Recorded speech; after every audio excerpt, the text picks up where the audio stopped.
Epe mutu abongisaki to mutu akundolaki to azali fondateur mobandisi ya Institut National de Préparation Professionnelle to INPP.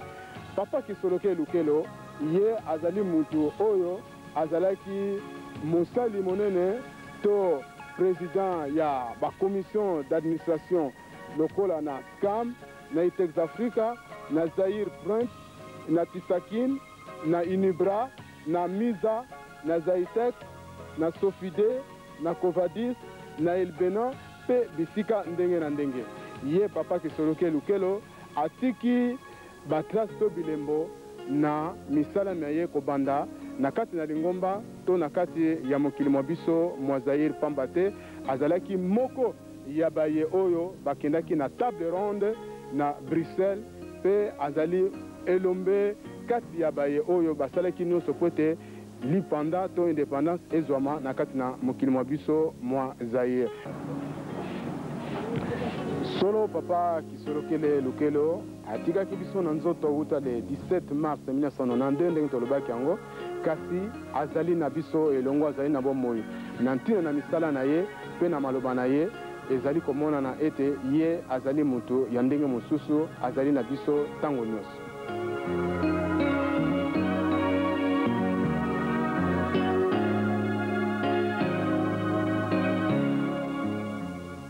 Balingami kati na nkolo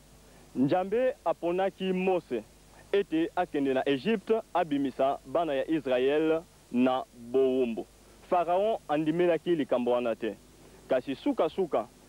tango amonaki elembo ya Nzambe oyo ezalaki kati ya Mose, Pharaon atikaki bana Israel ete bakende. Nkolo Yesu mwana Nzambe akufaki liwa ya soni na ekuluzu. Baye bazalaki na Golgotha esika wapi ba tiaki ye na ekuluzu na miyibi esika moko basekaki ye batiolaki ye. Kasi tangu akataki motema agangaki mabele ningani ba rideau ya ndako ya Nzambe epasuki pe bawei babimi na basimetiere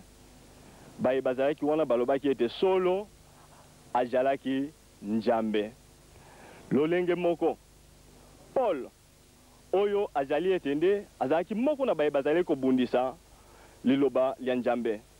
Paul akutanaki na nkolo Yesu Masiya na nzela ya Damas. Bongo abongwanaki mosali mwa Nzambe akendaki ateyaki asekwisaki bibembe pe abikisaki ba maladi. Na elembo oyo Nzambe emonanaki kati na ye bato mingi balandaki ye pe bandimelaki ye. Basusu balobaki etende Paul akomi moto na liboma. Nzokande bazangaki bososoli pona koyeba ete Nzambe akoyaka epai ya bato na bandenge ebele. Papa Simo Kimbangu abotami kati na mokili na biso mwa Afrique na mboka nkamba. Papa Simo Kimbangu asekwisi bibembe atelamisi babuka na makolo alobisi bababa. Papa Simo Kimbangu ateyaki mingi. Bongo alobi ete Nkolo Yesu asili kopesa ye fungola ya sepe ya likolo. Lingomba ekotikala moko kati na mokili pe mokonzi akozala moko. Tala kabamba ya likambo. Kasi tokotelemela wana te. Pona lelo totala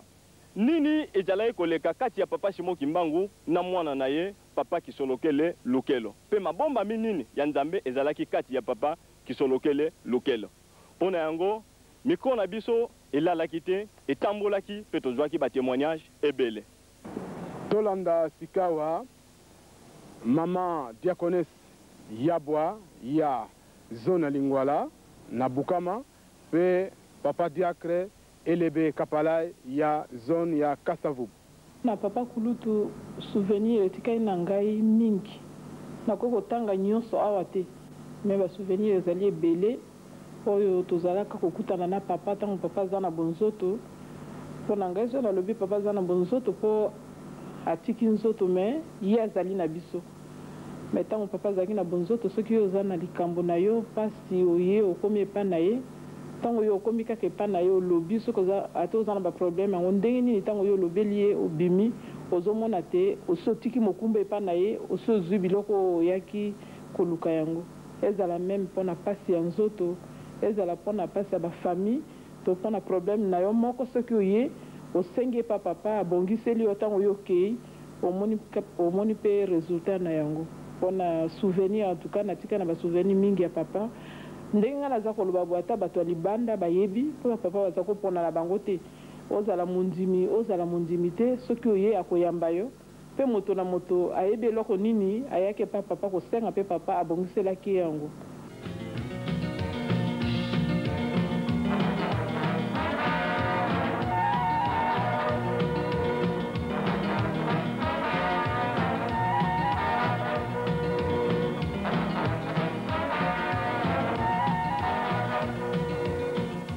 Ngai na koti na église Kimbangi se penza po bayambanga bayambaka nga na 87 mais na kotaka na ba 81 tango wana nazalaki na nga nalobaka moto libanda mais tango nayebi ba papa namoni te mosala na bango eza kolakisa nga te bazali banzambe po kolo Yesu ye moko alakaki alobi nakei na kotina mosungi akoya kozala kati na bino libela nde papa Simon Kimbangu abotaki bana misato na misala na bango namonaki te ya solo oyo ezali nzela nga na poni nde na tikaki biloko nyonso ya mokili nalandaki mpe bango ti lelo nazala kaka na nsima na bango e soki bakopesa nga makasi ti liwa na nga na kolanda kaka bango. Papa Kisolokele Lokelo na nzoto atiki biso kasi azali vivant fo bato bayeba yango. Nazali une expérience moko et marqué parce que le 30 juin 1992 à Genève, son éminence Papa Diangé na Kontima parce qu'elle accompagnait qui est à Genève. A Bengisa Kibiso, petite délégation, tu accompagné qui est notamment maman Bette son épouse, Papa Bena et Papa Kisolokele José. Et na maman Marie Tozalaki Naye, maman Doneta également. Petite délégation Tozalaki autour Yali, il y a papa. C'est ce jour-là, papa, son éminence Papa Diangé na Kontima, le 8 juillet, mais le 30 juin, papa a Salaki Biso à Dieu, a Pesaki li Bondeli, mpe li kamo et marka kingai, et zali que après prière naye oya salaki mpe a pesibiso a ebisibiso que à côté kamokili papa a ebisibiso clairement ceci à Genève a ebisibiso à lobby tata naye tata Simon Kimbangu le Canada tourné le 30 juin 1992 oui exactement la date il y a le 30 juin 1992 tata Simon Kimbangu na papa Kisolokele Lokelo bango bayaki et pas il na Genève. Oibi malamu que papa Kisolokele Lokelo atika kinzotu le 17 mars 1992 à Bruxelles. Et toye kotika ina nkamba oyebi atika nzoto na ito zongisaki na nkamba le 24 mars. Mais le 30 juin 1992, il se retrouvait avec papa Simon Kimbangu à Genève pour annoncer à son éminence Papa Diangé na Kontima qu'il devrait lui à son tour quitter le monde. Et papa Ibisibiso à lobby, papa Kisolokele a intervenir auprès de papa Simon Kimbangu pour dire comment ça là ezali mingi soki akoki kotika la moi mikolo on peut être asilisa mosala. Mais papa Simon Kimbangu azalaki ferme na kat na décision na non, le temps c'est le temps. Ntango naye donc ntango ya papa Diangé na Kontima kotika mokili esi ekoki esengeli yempe kotika mokili yangwana témoignage nazalaki na yango mpona yebisa que papa azali vivant tango na yambaki mupaya papa azalaki malade azalaki na kati ya ndako azobima libanda te ozalaki na rendez-vous ya nani na mobali mobali wana oyo kona kosala tango nazalaki na rendez-vous na mobali wana papa mukolo ya rendez-vous ayaki kobima mukolo na yambaki mupaya wa abimaki te tango mukolo ya rendez-vous ekoki abimaki na tongo akuti ngai nazolinga kobimisa machine ye azalaki kosala gymnastique na ye awa na liboso ayaki alandaki nga na salon namoni porte eza kofungwama akoti ntango akoti nafukami napesi mbote alobi na nga nani wana oyambaki na mikolo eleki nga nalobi papa ngai naza kaka mutu nayambaki mobali na ngai alobaki na ngai oza na rendez-vous lelo nga nandimaki nalobi papa ya solo naza na rendez-vous rendez-vous wana na ya solo namoni ke mobali wana alingi yo ya solo aza na posa aya kobala yo kasi mobali wana akoki kobala yo te akoki kosala nyonso mpo aya kobala yo me ye te mobali na yo nga nalobaki papa finalement nakomi stati nalataki bilamba nakendeki kaka na rendez-vous ntango nalingi nabima atelemaki na liboso ya ndako atelemi azotala ngai nga nakanisaki nakima kuna na nsima mpo bato baomona nga te naeleka na liboso ya ndako naye kokuta ye na porte atelemi azozela nga azoseka ngai mpe nalekani kaka na pembeni nakei ntango nakomi kuna namoni na nga mobali yango te ti lelo mobali yango akendeki na ye kaka ndenge wana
Témoignage ya maman Nsalulu Pauline Akanda molongani wa papa Kisolokele Lokelo. Tovandaki na papa bien makambo ezalaki nango te toyaki bien ekomona ke ovanda moto ya nzambe na ndako il faut yeba ke ndenge nini toza kovivre koswana ezalaka nango te ndenge bamosusu tomonaka koswana mingi bakolandana kasi namonaki na ngai yango te tovandaki na biso malamu te bapasi ya ndenge na ndenge ezalaka kasi nyonso wana ezali bolingo ya tata nzambe alingaka yango mpo makambo mingi soki alobeli yo fomona souvenir yango bapasi na ye ya maladi wana tokolanda te mpo moto nyonso na mokili abelaka kasi kobela ya bango ndenge nauti olobake ezali kaka elaka ya tata nzambe alingaki bongo mpo azalaki kobela mingi azalaki mpe na sante na ye na baminiti mosusu na bajour mosusu ye azalaki ne gentil azalaki boya bato te motu ye sutu mpe azalaki na caractère ntango mosusu alobi nga nalali nakoyoka lisusu mpasi bo soko moto aye koluka nga lobaki alali kasi soki moto aye koluka ye olobi papa si alalaki azoyoka mpasi me ye kula sika okokutana ye bato balukaki ngai kasi yo olobaki soko moto aye kotuna yo olobaki olali yango nga mpe napesi réponse alali azoyoka mpasi opani obengaki ngai tiko kasi yo moto olali ngai ndenge nakobenga yo yo olobi na ngaki nalali oifale yo kotuna nga soko nani parfois likambo yango ezalaki nécessaire likambo mpasi ifale oyebisa kaka ngai te yo olobaki olali yango nga mpe nabengaki na ngai yo te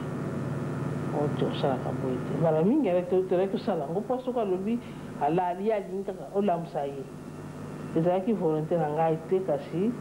ye moko soko alobi nalali nakoyoka vraimen mpasi ngai mpe na miso namoniki azoyoka mpasi kasi soki moto aye soko aye likambo te benga kaka ngai ozoyoka mpasi ozooblige obenga ye azalaki olinga te owanga na bato ozongisa bango obi avanda azila ye moko soko aye kopesa réponse bongo la réponse wana ye moko koyeba ndenge ya kosala makambo ebele eza kosalama soko balobeli yo kaka omona esalami emonani mpe wana likambo kutu ya kotuna kutu ata oza mwana moke ifo mwana kaka likambo ya somo moto akoboya yango azali te soko moto aboya yango seki azali na ye na molimo ya nzambe te pamba te ngai nayebi ke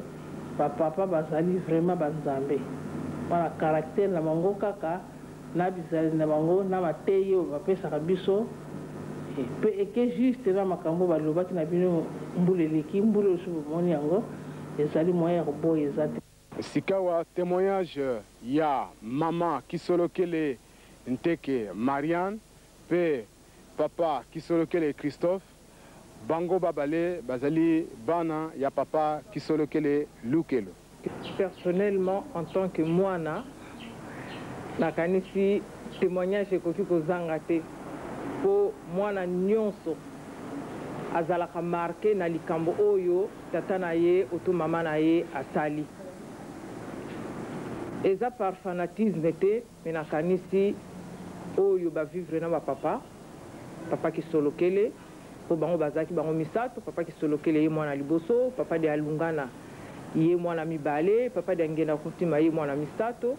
mais lelo lokwa tozolobela papa Kisolokele oyo bavivre na papa Kisolokele quel que soit esika ye azali oto azalaki nakanisi bayebi ndenge nini bazalaki koyamba bato nyonso bazalaki kosalisa bato nyonso porte na bango ya ndako ezalaki ouverte na moto nyonso oyo akoya wana deja ezali eloko moko ya munene parce que c'est pas donné à tout le monde que moto oyebi te a se déranger kaka oyamba ye moto oyebi te okomona papa alali na mbeto aza fatigué aza malade mais azali obligé ayamba ye. Sur le plan de Motoelo que marquanga le plus na vie à Papa Kulutu, ezali facilité na yo azalaki na ya ko salisa bato et puis en silence. Makama mingi ko yebana après. Tant papa kei ba témoignage comme ya bato bazuya mona vraiment papa yem ta tchakinga na akota inga na inibra papa mta senga na kota na tisaki no papa mta senga ba nomenga na gouvernement papa justement ezali facilité o wana azalaki na ya ko placer bateau na nyonso plus de quantité au bateau ya tchaki na azulaki misala azulé ba poste eza munene pour un être humain normal yango na pona nga na mona que justement c'est ce qui me yango me frappé nga le plus facilité azalaki na ya ko placer n'importe où n'importe qui n'importe où donc bateau à faire engager na bassin kako ya Kinshasa bazali belé baza innombrable même si na yebi ke tina poto na ba mindele à faire engager bango dans la société moko na poto. Donc ça m'a marqué du point de vue humain, du point de vue matériel.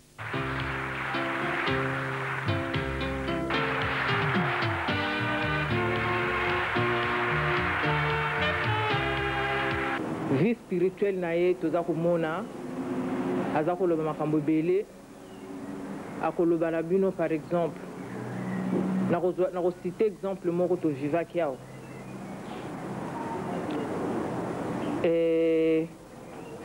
auti kobima na hôpital ake kovanda na limete na convalescence kuna batu ya mabebe kokotela ye bazwi oyo biloko bakokaki kozwa malete na ye yaki na bafoto na ye makambo na ye nyonso tovandi azongi aye koyebisa biso bazwi malete na nga me mutu yango ezosala ye pasi akobwaka yango quelque part mais azoluka nde ndenge nini akoya kokutana na nga bon lero wana tozalaki nano bajeune bana mike tokokaki kosala association te na vie ya matériel na ya spirituel bamama moko balokoti malete bafoto na mariano wana wenze nano ekomi na ezwi rythme ya sikoto ampleur ya sikote namoni ka alobi na nga okomona mutu moko akoya awa ezalaka un samedi après-midi mutu moko akoya awa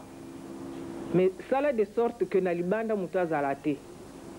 po soki aye kokuta kaka mutu oto batu akolinga kokota te azokanisaka bakokanga ye bakobeta ye abi VW moko voiture VW ya couleur boye koya bon nga navandaki na kati ya lopango na bimi libanda vers 17h30 18h moins kama molili ebandi okota namoni VW eye effectivement ekotelema liboso mais mutu yango a ralentir mais akangi moteur te sikoyo nga na se déplacer na koti na ndako mpona kende oyebisa papa mutu yango aye basurveillant na kanisi mibale babimaki na kobanga wana mutu yango ademare ake na ye namonaki elongi ya mutu yango te mais lere ya alobi na nga eye kosalema tokomi koluka me bapapa baza ndenge nini tokomi koluka siko toyeba bapapa baza ndenge nini na bamakambo ya ndenge wana donc papa toyebaki bango parce que babotaki biso mais nayebi te soki spirituellement tokoka koyeba bango profondeur spirituelle na bango tokoka koyeba bango nayebi te po soki tokoka koyeba yango tolingaki kotire makambo mingi na bamessage na bango na bafait et geste na bango c'est pas par fanatisme mais na ndenge tovivre makambo tovivre tous les jours na papa kisolokele déduction na biso bapapa baza banzambe baza bato moko ndenge tokoma koloba na baterme oyo vulgaire d'extraterrestre po soki olobi extraterrestre na terme oyo ya biso bagene ya vulgaire eza koloba donc bato baza au-dessus ya nyonso parce que moyen oloba te asala oyo te non na bomoto na biso soki ozosala likambo okei quelque part okende osuka oza koyeba esusu tomoni ke issue ezali te tozongaka epai na bango lere tokende epai na bango bapesi biso nzela ayefo bosalela bo lere tokosala esalemi mais na ndenge na nga namoni ke anga nakota classe naza universitaire nasala boye nakokende nakei nakele nakende nake kotutana issue eyali te mais lere okende epai na ye apesi yo nzela otrouve solution bango baza banani donc mpo na biso na ndenge mpo na nga personnellement na ndenge tovivre na bango na makambo nyonso baza banzambe baza bato moko baza na dimension spirituelle moko moyen kuta koloba eza te tellement élevé yango wana na tiré déduction wana.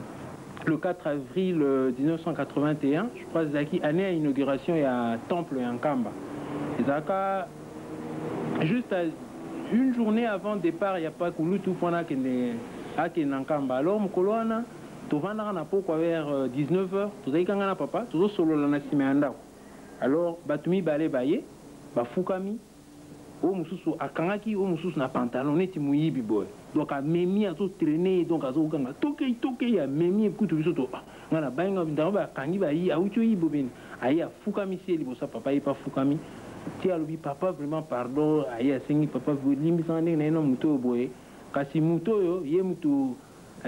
lokola le 6 avril za ko ya papa biso ngana osuka ngana ebe na kindoki te ye mta pesinga kindoki. Ye vraiment mta pesinga kindoki donc papa siko ngai vi nange baby parce que le 6 avril c'est que koki na tout ce qui moli monanga et ko zala bien autre pas na papa pardon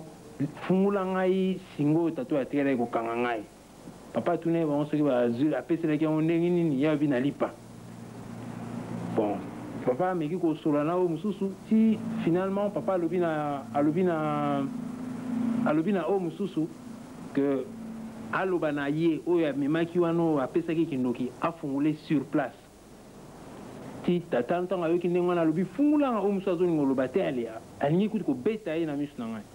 Si finalement papa alobi na bango bon ça va na ça sera boya balandi ya koti na kati ndako ti mutu natanga bimi na moni elongi na ye en tout cas zo kelo kamalam. Je ne sais pas ce qui s'était passé à l'intérieur mais ça m'a vraiment marqué énormément et j'ai traîné souvenir wana très longtemps. Message wana ya koloba ki papa ça va nzambe. Et c'est très difficile à faire passer dans votre belé. Ce qui est sûr, c'est que moi je sais que Bakoga n'a bisoté. Ça c'est sûr, ça c'est définitif. Tout ça, la façon dont il y a qu'on prévoir l'avenir, la façon dont il y a qu'on raisonner, la façon dont il y a qu'on guider, et puis surtout la façon dont il y a qu'on trouver la solution dans le problème où tu me mets la bango. Alors pour nous à déduire que en tout cas si vous avez embêté, alors Bakoga n'a bisoté. Or bisonos tu as vu que bisonos on a besoin donc ce qui est différent, alors, le qualificatif, mais pour l'instant, comme tu as vu que va être différent, ça va être mon cours supérieur, donc, le baraque, mais ce qui est très difficile à faire passer, il y a un lobby, en tout cas, cocaïne n'a bisoté.